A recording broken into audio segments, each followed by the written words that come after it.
মই ৰাইজ খানক কেনেকে এৰো কচোন কেনেকে এৰো মই ৰাইজ খানক ধৰ্ম কৰ্ম চব বাদ দিব লাগিব দেখিছো এতিয়া মই ধৰ্ম একো কৰিব নোৱাৰিম আপুনি ৰাইজক ধৰিবলৈ গৈ যে সংসাৰখন যে ৰখাতলত যাবগে সেইটো আপুনি গম পাইছে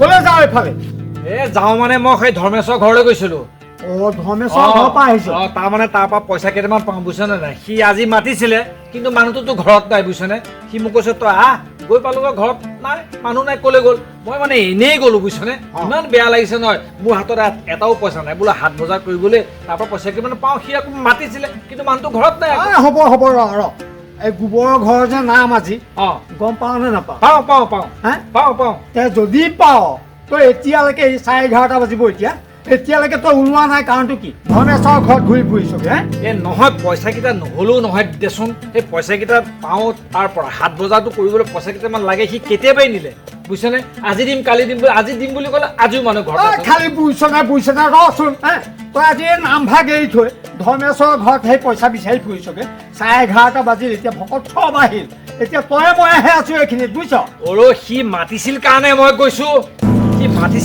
মই কৈছো আৰু ৰচোন তই এইটো কি ড্ৰেছ লগাই পেলাই তই ড্ৰেছটোতো কমচে কম লগাব পাৰ আৰে মই যাম এতিয়া শাওত কৰি ড্ৰেছযোৰ লগাম যাম আৰু কিমান সময় লাগিব মই গা পা চব তিয়াই গৈছো গা তিয়াই গৈছ গা পা ধুলো মই সি পইচা কেইটা দিবৰ কাৰণে মাতিছিলে গতিকে সি সেইকাৰণে মই গ'লো পইচা এইবিলাক এতিয়া নামলৈ ওলা নাম ভাগ শেষ কৰি নহ'লে গোবৰে খুব বেয়া পাব তই গম পাৱ নাপাৱ তই ইমান চিঞৰিছ কিয় বোলে কিবা এটা হৈছো নামলৈ যাম নামলৈ পিছ পেলাব নাপায় সেইটো কথা ময়ো জানো তই সেই বুলি ইমান চিঞৰ বাখৰ কৰিছ নহয় সময় হৈ গ'লতো ঠিকে আছে সময় হৈ গ'ল যাম নহয় তই ৰ মই 10-15 মিনিটত ওলাই আহিছো বুজিছ নাই 10-15 মিনিট নহয় 5 মিনিটত আহিবি হ'ব একদম যা আহিবি কিন্তু এইবিলাক মানুহৰ সঁচাকে দেই ভকত চেলাই নামৰ কোনো হেৰি নাই ঠিক আছে আগে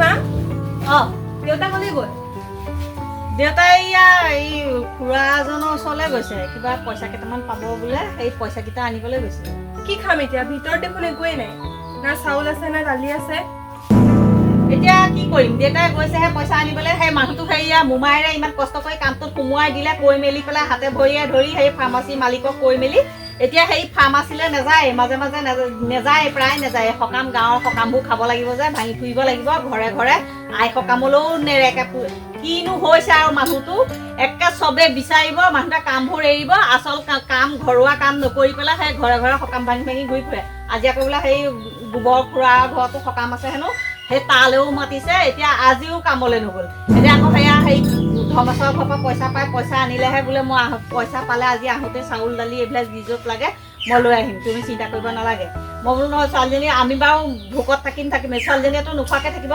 কৈছোঁ এতিয়া দেউতাৰ কথা নুশুনিলে কি কৰিবি ভোক লাগিছে মোৰ তুমি ভালকে দেউতাক ক'বা না আৰু কি বুলি ক'ব লাগে আৰু নিজৰ সংসাৰৰ প্ৰতি দেউতাৰ দায়িত্ব নাই দায়িত্ব অকল মোৰেহে থাকিব লাগে নেকি আৰু ইমান কৈ মেলি সেই মই দাদাহঁতি কৈ মেলি সেই মোমায়েৰক কিমান কৈছিলোঁ কৈ সেই কামটোত সোমোৱাই দিলোঁ সেই কামটোৰ প্ৰতিও ধাউতি নাই সংসাৰৰ প্ৰতি কোনো ধাউতি নাই খালি পুথি পঢ়া অ'ত নাম ত'ত নাম এনেকৈ হ'বলৈ সকাম ভাঙি ফুৰিলে হ'বলৈ খাবলৈ পাব সকামত কেই পইচা ঘটি পাইছে এই কিবা এটা মাননি কোনোবাই দিলে 21 টকা এটা বা কোনোবাই কৈ মন ভাল থাকিলে কিছুমান মানুহৰ তেতিয়া 100 টকা এটা দিয়ে সেই 100 টকা এটা দিনটো হাজিৰা হয় নেকি দেউতাই কিয় বুজি নাপায় ইমান ভোক লাগিছে কি খাম এতিয়া কি কৰিবি দেউতাক মই কৈ মানে মোৰ মুখ বুটি হৈ গৈছেগে বাপেৰক ফোন কৰিব নোৱাৰিলোঁ আৰু মানে এই মানুহটো কেতিয়াও চিধা নহ'ব মানুহটো নিজৰ মতে চলি ঘৰ সংসাৰৰ কথা মানে চিন্তাই নকৰে কি ভাবি কি সংসাৰ কৰিছে আৰু মই বুজি পোৱা নাই দেউতাৰ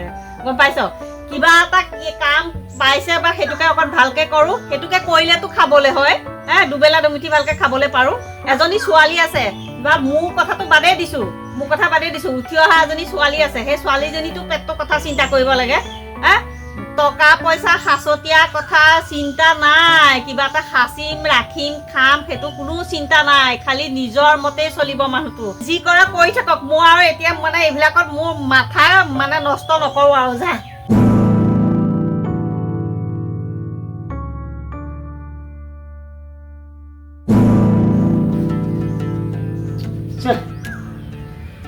এইটো দেখোন এতিয়ালৈকে নাহিল।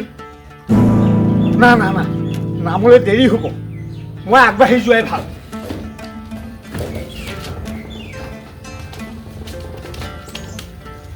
কৃষ্ণ,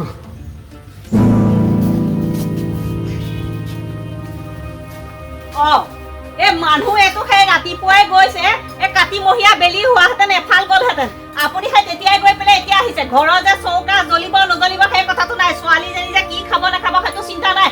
আপোনাৰ সেইটো একো নধৰে মূৰত, মানে আপোনাৰ একো চব গ'ল, আপোনাৰ একো নাই আৰু শেষ। আপুনি একো বুজি নাপায় সংসাৰৰ কথা। হে ৰ'বাচোন ৰ'বা, মই সেইটো চিন্তা কৰিয়ে গৈছিলোঁ। এই ধৰ্মেশ্বৰৰ ঘৰলৈ গৈছিলোঁ, তাৰ পৰা যে পইচা কেইটামান পাওঁ, সি পইচা কেইটা আজি দিয়া কথা কৈছিলে, কিন্তু সি ঘৰত নাই। ঘৰত নাই। এতিয়া ধৰ্মেশ্বৰে পইচা যে নিদিলে সেইকাৰণে আমাৰ ঘৰত চৌকা নজ্বলিব, হয়নে নহয়? এতিয়া কি কৰিম কোৱাচোন, গোবৰৰ সেৱা এটা আছে, মই তালৈ যাব লাগে এতিয়া। নিজৰ গৃহ সংসাৰ ত্যাগ কৰি পেলাই হেৰি এতিয়া আকৌ কামে নিকামে ঘূৰি ফুৰিবগে। নিজৰ সেই কৰ্ম কৰিবলৈ দিছে, কৰ্মইহে ধৰ্ম। আপুনি কৰ্ম বাদ দি পেলাই ফালৰি কাটি পেলাই আপুনি সংসাৰৰ ধৰ্ম বাদ দি পেলাই সকাম নিকাম কৰি ফুৰিলে নচলিব নহয়। মানুহক কৰ্ম কৰিবলৈ দিছে, কৰ্ম কৰিলেহে ধৰ্ম পাব। আপুনি এতিয়া এই ঘৰখনত কি আছে নাই সেইটো চিন্তা কৰা নাই, আৰু এতিয়া গোবৰ ঘৰ সকামলৈ ঢাপলি মেলিব। এই ছোৱালীজনীয়ে কি খাব, খবৰ নাই। খবৰ নাই। ৰ'বাচোন, তুমি তেনেকে ক'লে নহ'ব নহয়। মইতো সমাজখন বাদ দিব নোৱাৰো। শিৱালে মাতিছে, মই নগ'লে ভাল হ'ব নেকি কোৱাচোন? ৰাইজে কি বুলিব কোৱাচোন বাৰু? নহয় দেউতা, তুমি তাৰ মাজতে ঘৰখনৰ কথাও চিন্তা কৰিব লাগিব। ঘৰত খাবলৈ একো নাই, মোৰ কলেজৰোতো কথা আছে, কলেজলৈ অহা যোৱা, কলেজত ফিজ দিয়া। হৈছে বাপেৰৰ সেইটো ধান্দা নাই। মই যদি এনেকে তোক যদি এনেকে কিবা কৰি পেলাই পইচা কেইটা নিদিলোহেঁতেন, তই সেয়াও যাবলৈ নোৱাৰিলিহেঁতেন। বাপেৰৰ সেইবিলাক চিন্তাধাৰা নাই। বাপেৰে কেনেকে সকাম ভাঙিব, ক'লে যাব, ক'ত পুথি পঢ়িব, ক'ত কাৰ ঘৰত নাম সেৱা আছে, সংসাৰৰ ধৰ্ম বাদ দি পেলাই, ধৰ্ম কৰ্ম সংসাৰ বাদ দি পেলাই হেৰিয়া ভগৱান বিচাৰি ফুৰিছেগে, ভগৱান বিচাৰি ফুৰিছেগে। তোমালোকে তেনেকে ক'লে নহ'ব নহয়। দুইজনী একেবাৰে জেক জেককে লাগিছে। মই কি কৰিম কোৱাচোন? মইতো নিৰুপায় হৈ গৈছো। মোৰ হাতত পইচা পাতি থাকিলে মই কি খৰচ নকৰোঁ নেকি? কি হ'ল তহঁতৰ? কিয় গোবৰ ঘৰ সকামলৈ নাযাওঁ? নামৰ মানুহ চব আহিল ভকত, এতিয়া তই মইহে বাকী আছো। তই নোযোৱা দেখি মই একদম ধাই ধাই আহিছোঁ। কেনেকে যাওঁ কচোন? কি হ'ল? কেনেকে যাম মই কচোন? এতিয়া মই সকাম খাই ফুৰিলেতো নহ'ব, এই ঘৰখনো চিন্তা কৰিব লাগিব। গম পাইছনে? মই সকাম খাই মইহে মোৰ পেটটোহে পুহিম, কিন্তু মোৰ এই ঘৰৰ পানী দুটা মই কি কৰিম কচোন? মই কেনেকে চলাম? সকাম খাই ফুৰিলেতো আৰু সংসাৰ নচলিব দেচোন। গতিকে মই নিৰুপায় হৈ গৈছো। ৰাইজক এৰিম নে ঘৰৰ মানুহক ধৰিম? কি কৰিম কচোন বাৰু? মই একেবাৰে নিৰুপায় হৈ গৈছো। মই ভীষণ চিন্তাত পৰিছো বুজিছো। ৰ'বচোন দাদা, ৰ'ব, শুনক, মই কথাটো কৈছো। মানুহতে ঘৰত চাউল নাই, চেনি নাই, দালি নাই, এইবিলাক একো বস্তু নাইকিয়া। এই মানুহক ধৰ্ম কৰিবলৈ দিছে, ধৰ্ম কৰিব লাগে। নিজৰ গৃহস্থালী সংসাৰখনৰ এই ধৰ্মখিনি পালন কৰি পেলাই যাওক ওলাই। তেওঁক নিজৰ কাম বন বাদ দি পেলাই তেনেকে ঘৰে ঘৰে সকাম ভাঙি ফুৰিলেগে নহ'ব নহয়। যেতিয়া সময়ৰ কাম সময়ত কৰিব লাগে, তেতিয়া সময়ৰ কাম সময়ত নকৰে। আজি চৌকা জ্বলিব, আজি তেওঁ পইচাটো বিচাৰি যাব। আজিৰ দিনটোৰ কাৰণে চিন্তা কৰি থাকিলে নহ'ব নহয়। সেই কথাটো আৰু 10 দিন আগত চিন্তা কৰিব লাগিব। এতিয়া গোবৰ ঘৰত তেওঁ সকাম খাই ফুৰিলেগে নহ'ব নহয়। তেওঁ কিবা এটা কাম কৰি আছে, সেই কামটো বাদ দিছে। এতিয়া যদি তুমি দোকানখনত যদি থাকিলা হয়, গ'লা হয়, আজি দিনটোতো হাজিৰাটো পালে হয়। পালেহেঁতেন। মই কি কৰিম কচোন? মই যাম ক'ত কচোন বাৰু? মোৰ কাম কৰিবলৈ কাম লাগিব, মাটি বাৰু নাই এসোপা। যিবা এটা কামত সোমাইছিলো, কেতিয়াবা ক্ষতি কৰিলেও মানে পইচাটো নিদিয়ে। গম পাইছনে? ইমান পইচা কম ৰেটত মই কেনেকে কি কৰিব পাৰিম? আপোনাক দাদা সেই ফাৰ্মাচীখনত সোমোৱাই দিছিলে কম ৰেটত কাম কৰিবলৈ, নহয় নহয়। আপুনি কিমান সকাম ভাঙি আমি কিমান কাম হেৰি কৰি পিছ পেলাই আছে। তো আপুনি 3-4 দিন মাজতে নাযায়, এনেকে সকাম ভাঙি ফুৰিলে হ'ব? সকাম ভাঙি ফুৰিলে হ'ব? মই ৰাইজ খানক কেনেকে এৰো কচোন? কেনেকে এৰো মই ৰাইজ খানক? মই ধৰ্ম কৰ্ম চব বাদ দিব লাগিব দেখিছো। এতিয়া মই ধৰ্ম একো কৰিব নোৱাৰিম। আপুনি ৰাইজক ধৰিবলৈ গৈ যে সংসাৰখন যে ৰসাতলত যাবগে, সেইটো আপুনি গম পাইছে?